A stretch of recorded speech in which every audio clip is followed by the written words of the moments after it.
खुदावन यीशु मसीह के बाबरकत और जलाली नाम में सबको मेरी तरफ से बहुत बहुत सलाम। आज हम खुदावंद के ज़िंदा कलाम में से सीखेंगे कि कौमें खुदा से क्यों दूर हैं। Why are the nations far from God.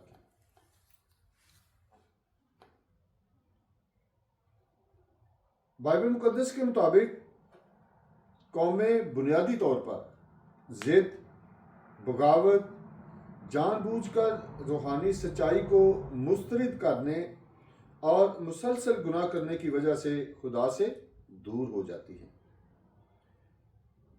इस दूरी का नतीजा अखलाकी तनज़ली की सूरत में निकलता है, क्योंकि बिल आखिर मुआशरों को अपने हक पर अपनी बड़ी ख्वाहिशात का इंतखाब करने के तबाहकुन नताइज का सामना करने देता है। ऐसा क्यों होता है, ये एक सवाल है। इन हालात में उन लोगों की आंखों पर बगावत की पट्टी बंधी होती है।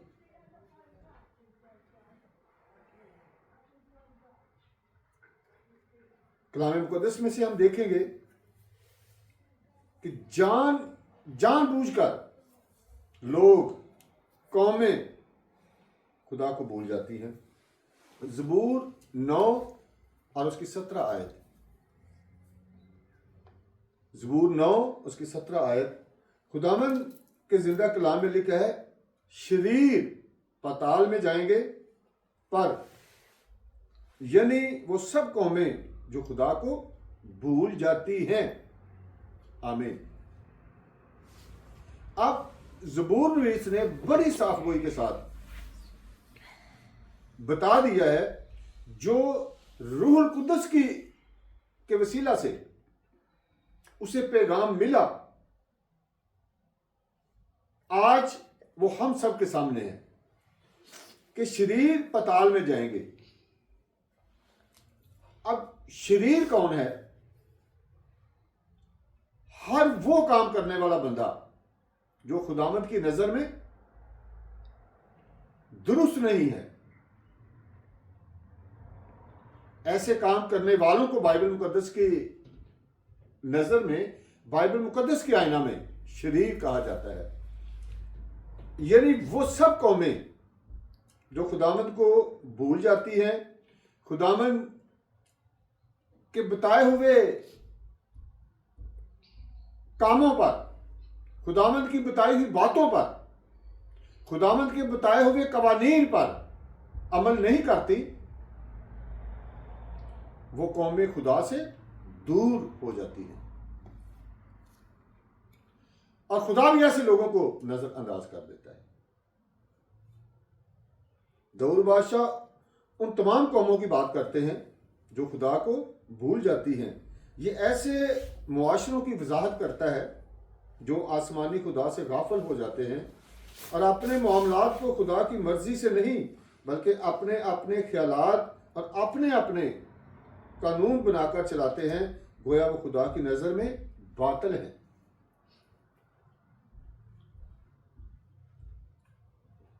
अब हम देखते हैं कि जो कौमें सिर्फ अपनी ख्वाहिशात की पैरवी करती हैं, जो काम उनकी सोच के मुताबिक उन्हें अच्छा लगता है, जो उनकी आंखों को अच्छा लगता है देखने के लिए,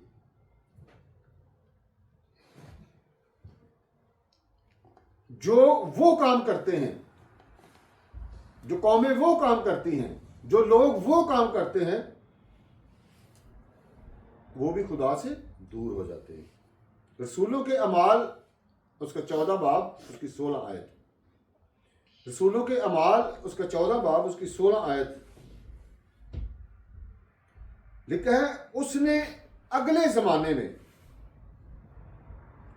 सब कौमों को अपनी अपनी राह पर चलने दिया। आमीन। अगला जमाना कौन सा है?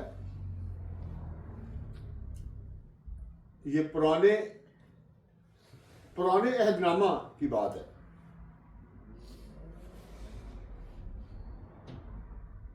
गुजरे हुए वक्त की बात दाऊद बादशाह करते हैं कि उस जमाने में सब कौमों को अपनी अपनी राह पर चलने दिया, अपनी अपनी राह पर चलने दिया।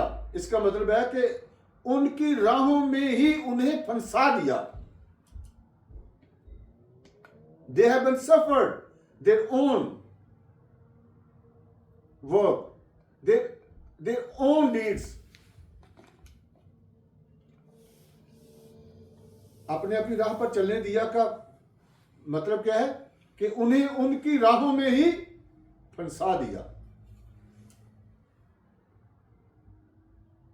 और आज भी मेरे अजीज, ये बड़ी फिक्र करने वाली बात है कि हमें कभी भी अपनी राहों का इंतखाब नहीं करना चाहिए। इंसान रात को सोता है, मुख्तलिफ तरह के ख्यालात बांधता रहता है, और सुबह जब उठता है तो जो ख्यालात की एक लिस्ट लंबी उसने बना रखी होती है, सुबह उठकर उनको पूरा करना शुरू कर देता है और अपने अपने ख्यालात के मुताबिक हर काम करना और उसमें खुदा को नजरअंदाज कर देना। फिर कलाम मुकद्दस में लिखा है, अभी हमने पढ़ा है रसूलों के अमाल उसका 14 बाब उसकी 16 आयत, कि फिर खुदा उन्हें उनके कामों में ही फंसा देता है। उनकी ख्वाहिशात के मुताबिक जो काम होते हैं उनमें ही खुदावंद उन्हें फंसा देता है। चलो अब जो मर्जी करो, लेकिन वो लोग खुदा से दूर हो जाते हैं। और आगे हम देखते हैं जो कौमें अपनी अपनी मर्जी की बुत परस्ती करती हैं। पौलुस रसूल का इफिसियों की कलीसिया के नाम लिखा था तो उसका 2 बाब उसकी 12 आयत। पौलुस रसूल का इफिसियों की कलीसिया के नाम लिखा था तो उसका 2 बाब उसकी 12 आयत लिखा है, अगले जमाना में मसीह से जुदा और इसराइल की सल्तनत से खारिज और वादा के ओहदों से नावाकिफ और नाउमीद और दुनिया में खुदा से जुदा थे। आमीन। ये भी पौलुस रसूल भी गुजरे हुए वक्त पहली कौमों की बात करते हैं और मौजूदा वक्त को भी उन्होंने सामने रखा है कि जो मसीह से जुदा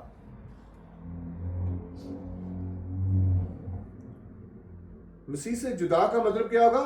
मसीह के बगैर, जुदा, विदाउट, और इसराइल की सल्तनत से खारिज और इसराइल की बादशाहत से वो खारिज हैं और वादा के ओहदों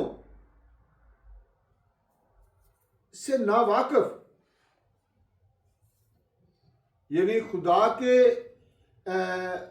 वादे जो हैं जो उसने अपने लोगों के साथ कर रखे हैं वो उनसे अजनबी हो जाते हैं, नावाकिफ हो जाते हैं और ना उम्मीद, और दुनिया में खुदा से जुदा। ना उम्मीद का मतलब क्या होगा कि उनके पास कोई भी उम्मीद नहीं होती किसी तरह की भी। जो खुदा से लोग, जो कौमें खुदा से जुदा हो जाती हैं, उनके पास फिर कोई उम्मीद नहीं बाकी रह जाती। सिर्फ एक ही उम्मीद है कि वो अपनी उन रवशों से, अपने उन कामों से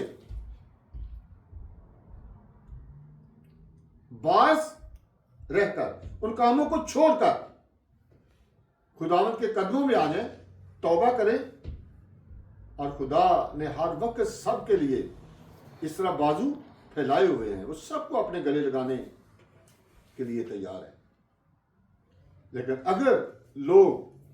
अगर इंसान, अगर कौमें अपनी जिद पर डटी रहेंगी तो फिर वो खुदा से हमेशा के लिए दूर हो जाएंगे।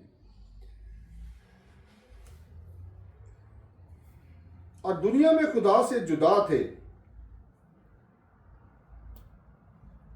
खुदा से जुदा होना इसका मतलब है कि खुदा से अलहदा हो जाना, खुदा से दूर हो जाना।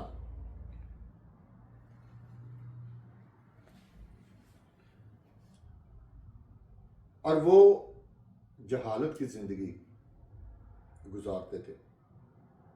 और आज भी हमें अपने आप पर, अपनी अपनी जिंदगियों पर गौर करने की जरूरत है। हम अपने आसपास देखने की जरूरत है कि जो भी लोग खुदा की मर्जी से दूर हैं, खुदा के बताए हुए अहकामात से दूर हैं, वो जहालत में है, वो जहालत की जिंदगियां गुजार रहे हैं।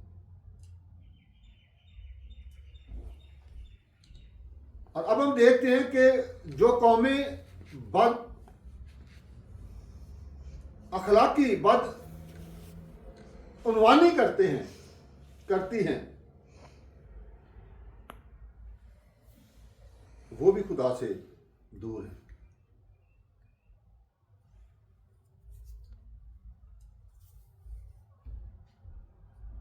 अखलाकी बदनवानी, इसे इंग्लिश में कहेंगे मॉरल करप्शन। Moral corruption. अब हम देखते हैं रोमियो के नाम पौलुस रसूल का लिखा खत, उसका पहला बाब, उसकी 18 आयत। रोमियो पहला बाब, उसकी 18 आयत। क्योंकि खुदा का गजब उन आदमियों की तमाम बेदीनी और नाराजगी पर आसमान से जाहिर होता है, जो हक को नाराजगी से दबाए रखते हैं। आमीन। खुदा का गजब लफ्ज जो है, ये सुनकर इंसान कांप जाता है। गजब का वक्त वो होता है जब इंसान पर तरह तरह की आफतें आ पड़ती हैं। खुदा ना करे कि किसी पर गजब खुदा का नाजल हो। ये बहुत बुरा इंसान के लिए वक्त होता है, क्योंकि खुदा का गजब उन आदमियों की तमाम बेदीनी और नाराजगी पर आसमान से जाहिर होता है। बेदीनी जो अपने ईमान से मुनहरफ हो जाते हैं। आज भी बहुत सारे लोग हैं जो ऐसे ही अपनी मुख्तलिफ तरह की ख्वाहिशात को पूरा करने के लिए वो खुदावंद यीशु मसीह को छोड़कर दूसरी कौमों में चले जाते हैं। और इसे कलाम मुकद्दस में कहा जाता है बेदीन।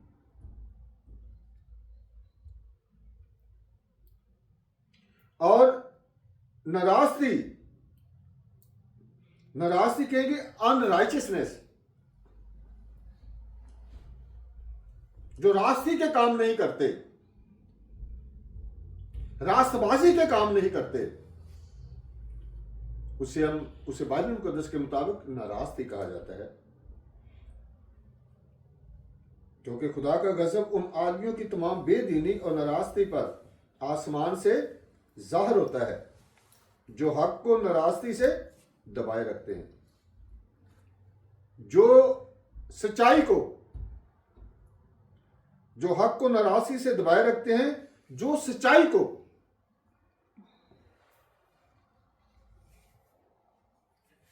अनराइचियसनेस,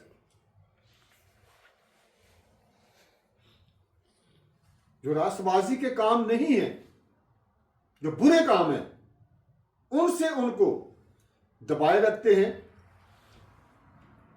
ताकि उनकी अपनी मर्जी के मुताबिक जो उनको अच्छा लगता है, जो उनकी आंखों को अच्छा भाता है, वो कुछ कर सकें। और फिर ऐसे लोग, ऐसे इंसान और ऐसी कौमें खुदा से दूर हो जाती। रोमियो पहला बाब,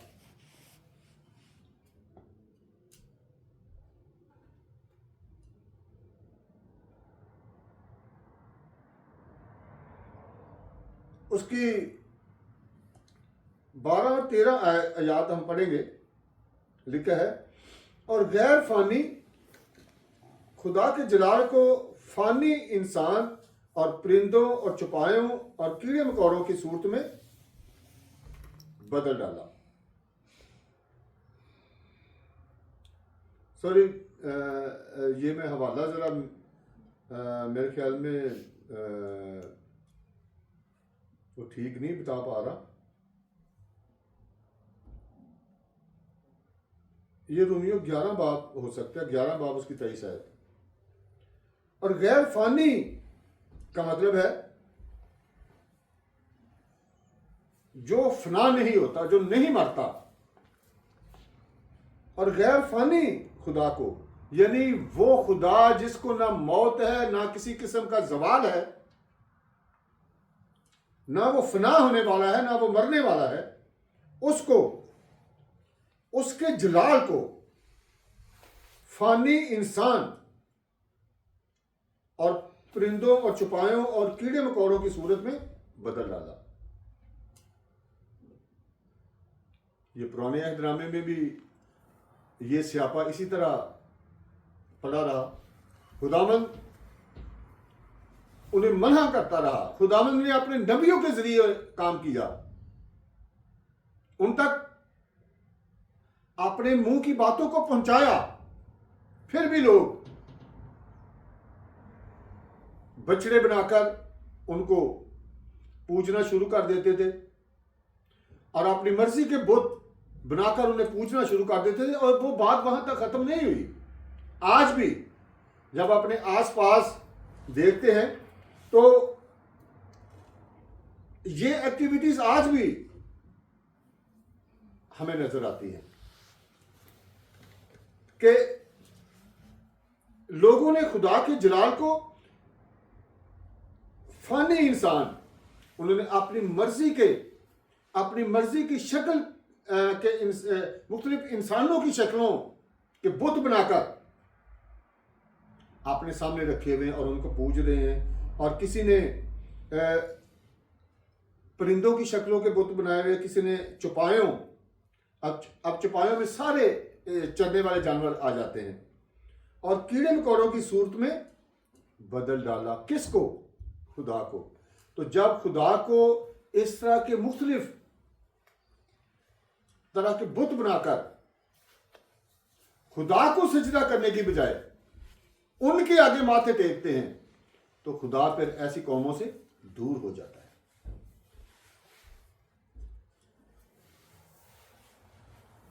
और फिर ऐसी कौमें हर वक्त मुसीबत में रहती हैं। आज अगर दुनिया में देख लें, दुनिया की हिस्ट्री उठा के देख लें, ऐसी कौमों से खुदा नाराज रहा है। जब कौमें खुदा के बारे में जानने वाली सच्चाई को दबा देती हैं और बुत परस्ती की तरफ रजू करती हैं तो खुदा उन्हें उनके जलील गंदे जहनों के हवाले कर देता है, जिससे मुआशरती खराबी और अखलाकी उलझन पैदा होती है और कौमें खुदा से दूर हो जाती है। मेरे अजीज, जितना इंसान खुदा से दूर होता है खुदा भी उतना फासला बढ़ा लेता है। जितना इंसान खुदा के नजदीक आता है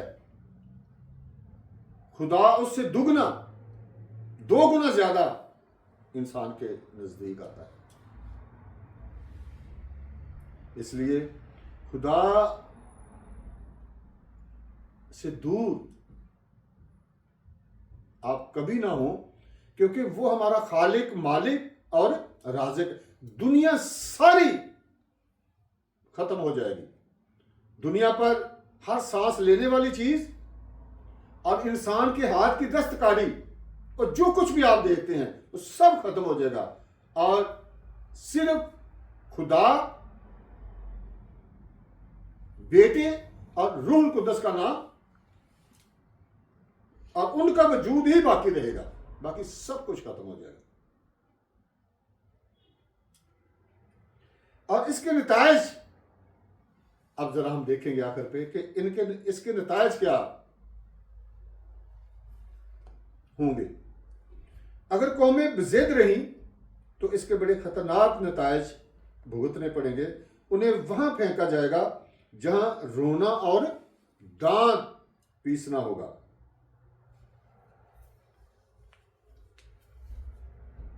मत्ती रसूल की मार्फत लिखी कि खुदा यीशु मसीह की इंजील उसका 11 बाब उसकी 28 आयत लिखा है, ऐ मेहनत उठाने वालों और बोझ से दबे हुए लोगों, सब मेरे पास आओ, मैं तुमको आराम दूंगा। खुदा उन कौमों को, उन लोगों को फिर भी बड़े तरस, बड़े प्यार के साथ दावत देता है। खुदा लोगों से, कौमों से हमेशा तक दूर नहीं रहना चाहता। खुदा रहम दिल है, वो तरस खाता है, वो प्यार करता है। और उसने अपनी ज़बान मुबारका से फरमा दिया है कि मेहनत उठाने वालों और बोझ से दबे हुए लोगों, सब मेरे पास आओ, मैं तुमको आराम दूंगा। आमीन। तो आज खुदा की उन सबको, मुझे और जो खुदावंद के कलाम को सुन रहे हैं, और जहां जहां तक ये खुदावंद का कलाम पहुंचेगा, सबके लिए खुदा की दावत है कि हमेशा बदियों में ना फंसे रहो।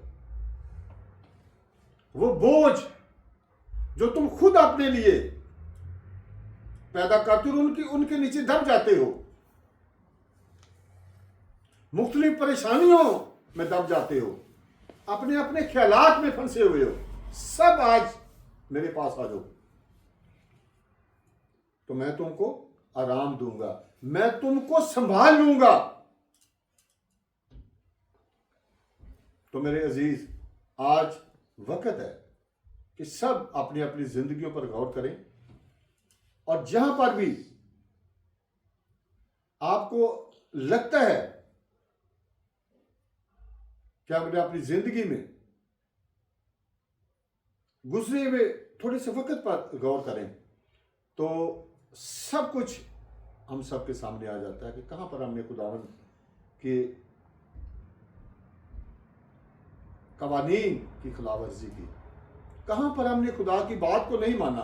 तो आज वक्त है कि हम सब खुदावंद के कदमों में आ जाए, उससे मांगे, अपना आप उसे दे दें, अपने किए की माफी मांगे, तो खुदा हमें माफ करने में सच्चा और आदिल है। तो नाज़रीन, ये खुदा का कलाम आप अपने सारे अजीजों तक जरूर शेयर करें, और चैनल को सब्सक्राइब भी करें, ताकि हर आने वाला कलाम जो है, कलाम की वीडियो जो है, वो जरूर आप तक पहुंचे। खुदा आप सबको आज के कलाम के वसीला से बरकत दे। आमीन।